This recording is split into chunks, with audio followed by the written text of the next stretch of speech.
Hi, thank you for watching Yoga with Elia. I am Elia, and today I wanted to talk about and show you a technique in this tutorial on how to manage low back pain. And before we get into the actual technique, I wanted to just get a little bit into the etiology of back pain, which just basically means what causes low back pain to occur in the first place. And so for that, I'm going to use my good friend here, the spinal model. So this is part of our skull, and this is our pelvis, and in between is our lovely and precious back. The low back, right here, is your lumbar spine. It consists of 5 vertebrae, 5 discs. Now, what happens is when we sit, as we do as people all across the world seem to be sitting more and more and more, we sit with a hunch in our spine, and we start to round the low back by sitting so much and by not being active enough. The reason that that's a problem is because your lumbar spine, its natural healthy structure, has to be in what's called a lordosis, which means it's in a slight little extension or back bend. So if you just simply bend backwards, that's extension. So you're supposed to have a little bit of this extension, this slight little back bend, lordosis, in your lower back. But by sitting so much, and this compounds over years or over decades, we start to round the low back forward against its natural tendency and functional structure. And when this happens over and over again, as you can see, the front of these discs, the spaces in between the vertebra, they start to close up and squeeze at the front, and then they begin to get pushed out of the back. And in this model, you actually have a little representation of a disc bulge. So when your disc starts to push out the back from rounding and flexing so much, it'll start to push or impinge on your nerves, and that's when pain occurs. Now, if this goes on long enough, you can start to degrade the natural, supple, watery structure of your discs to a point where you develop what's called degenerative disc disease, which, like it sounds, is the degeneration of your actual discs. Now, if that goes on long enough, guess what? You don't have any more discs. And if you don't have any more discs, the vertebrae start to grind on each other. And when that happens, what happens when bones start to grind on each other? It's not a party, it's not a dance, it's called osteoarthritis. And that precipitates a host of life-changing problems that I don't want you to have, that you don't need. It will sap the quality of life out of every part of your life, guaranteed. So in order to age well, keep the structure of your spine working, please. Even though it might not be comfortable, it'll take some discipline and some application to keep this thing working properly. It is far better than the discomfort that you will inevitably face if you don't take care of this. So the anatomy of the low back. Real quick, you don't have to have a background in anatomy, but you have a spine, you have muscles. So it's good to get a sense of how these things work, because when there's a problem, problems and pain in the body are signals from the body that tell us, hey, something's not working. So how does this actually happen? Now, in your lower back depends, because it's right here so close to your pelvis, it depends on the function of your pelvis. Because your body doesn't work in a vacuum, nothing works in isolation, everything affects everything else. So what happens when your lower back natural lordotic structure degrades is the muscles around the lower back, the muscles right here, your low back extensors, we don't need to go into the specifics of which those muscles are. Suffice it to say, when I go like this, those muscles are flexing. And they'll even flex better in poses like cobra, or even better yet, locust pose, shalabhasana, when you're laying flat on your belly and you're lifting your torso up. You're putting direct active attention on those muscles of the low back that ensure that the shape stays the way that it should stay, the way that it designed and evolved to stay. So if we sit so much, those low back muscles, they don't get enough stimulation. So they're always stretched out and weak, and over time, boom, this occurs. So we need to keep the low back strong, but what supports the low back? What's the foundation of the low back? It's below the low back. So that includes stuff around your pelvis, your hips, and legs. And mainly, it's going to be the back of the legs. The glutes, which would be right here, right on the back of the pelvis, and the hamstrings. So what we see here is that low back pain, it's not really an issue of not enough flexibility, although that does play into it in part, but it's more of an issue of not enough strength. So I'm going to show you this technique of how to keep your low back nice and strong. Now, for this technique, we're going to use the yoga wall. This. Now, don't despair.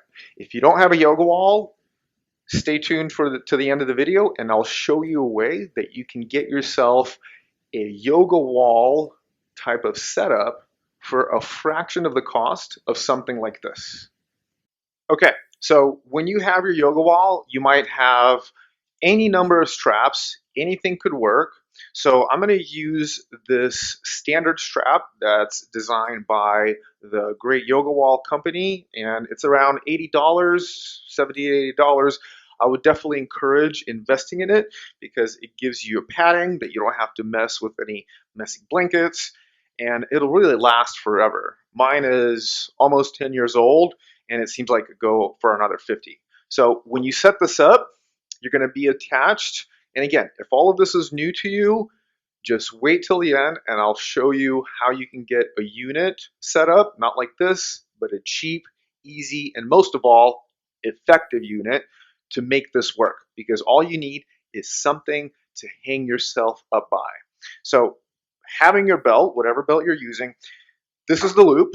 And when I push down on it, you can see this is the bottom of the loop.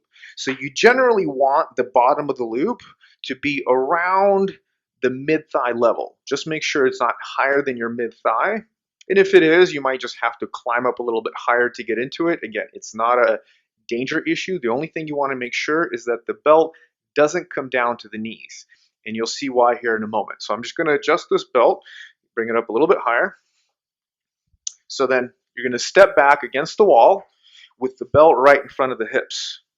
Now, you have your legs, your hips, your hip creases in the front, and then you have your torso. So ideally, where we want to situate this belt is right at the upper end of the thighs, right into the hips, pretty much. But ideally, you want to try to keep it at the upper thighs. The junction, the distance between your hip creases and your upper thighs isn't big.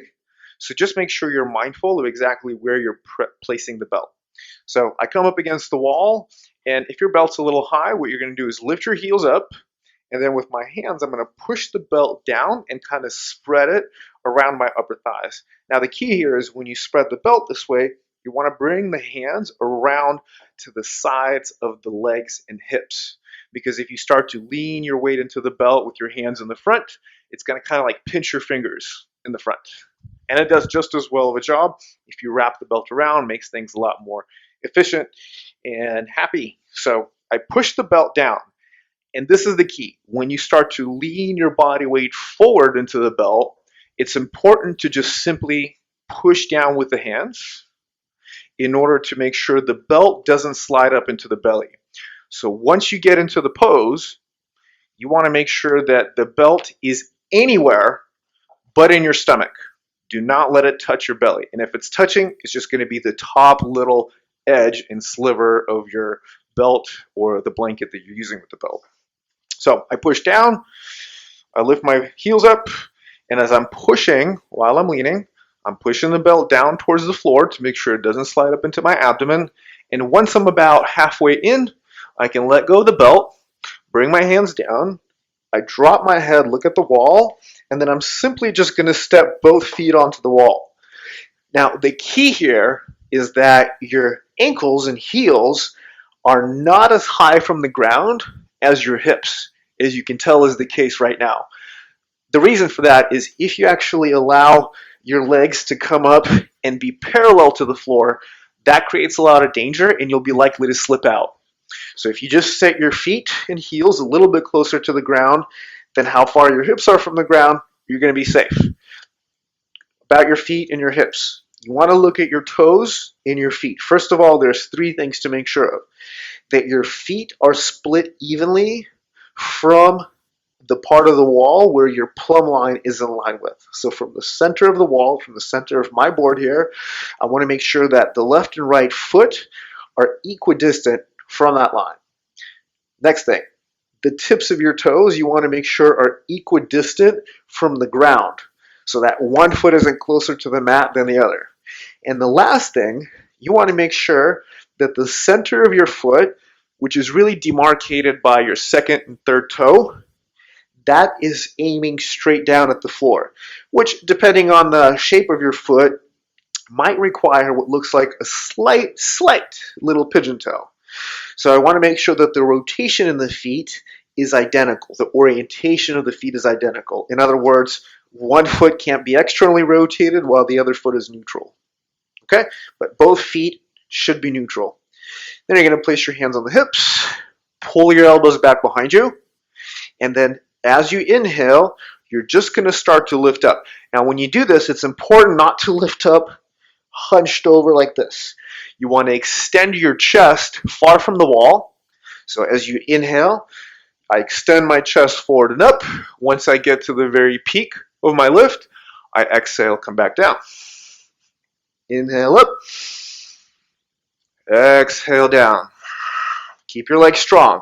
Now, when you do this, the most important part of this exercise is how you utilize the legs to help you lift. So when you inhale, concentrate on engaging your hamstrings and your butt muscles the whole time on the way up. And as you exhale, you can relax those. Now, the key thing is that you're really focusing on the lifting part, because that is what's going to strengthen all that low back and posterior pelvis anatomy that I went over before. So you're going to do this. Inhale up, exhale down. Inhale up, exhale down. And once you feel fairly comfortable and familiar with this, you can actually close your eyes and start to focus on which glute feels a little less responsive, like it's kind of 1 or 2 steps behind, and put more of your active emphasis on that. And that's pretty much it. And so if your lower back and your glutes and the back of your legs aren't quite strong as they should be, you might start with just 10. But ideally, we want to do about 5 sets. Work your way up to doing somewhere between 15 to 20 of these repetitions for about 4 to 5 sets. And the reason that you want to do a little bit more of the repetition is because when you're using your body in the same movement pattern over and over again, it actually trains, it informs your nervous system that this is the movement pattern that we want to encourage. And this can actually be pretty tiring, because think about what's happening. You're hanging upside down, and I'll use my spinal model again. You're hanging upside down when your feet are on the wall.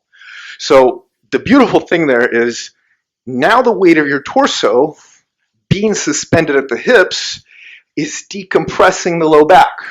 So you're decompressing the low back, and then when you lift like this, you have to use your glutes and those low back erectors to come all the way up. So you get 2 things done at the same time. You get to decompress your spine while at the same time lifting the whole torso up and strengthening all this very important musculature. Now, the other thing about using this kind of method and this kind of technique for building up your low back strength is while you're coming up and you're using your glutes so much to lift, you're simultaneously starting to lengthen this stuff in the front, your hip flexors, your psoas muscles, because your psoas muscles are the antagonist muscles, meaning they're the opposite muscles to your glutes. So when your glutes contract, your psoas muscles have to relax and release. It's just like when you contract your bicep, your tricep has to lengthen. So it's another great and passive way to start to release your psoas while at the same time strengthening your glutes. This basically takes, this movement, the concept of a sun salutation, And it takes the most important part of that sun salutation, not so much the downward dog, not so much the chaturanga, it's the back bending part of a sun salutation, especially when we're in a forward bend and we come all the way back up.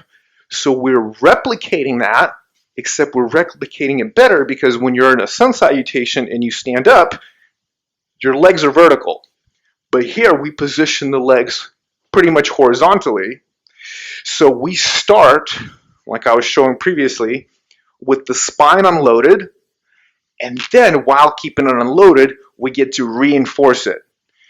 This is what I would call bulletproofing your spine, bulletproofing your back.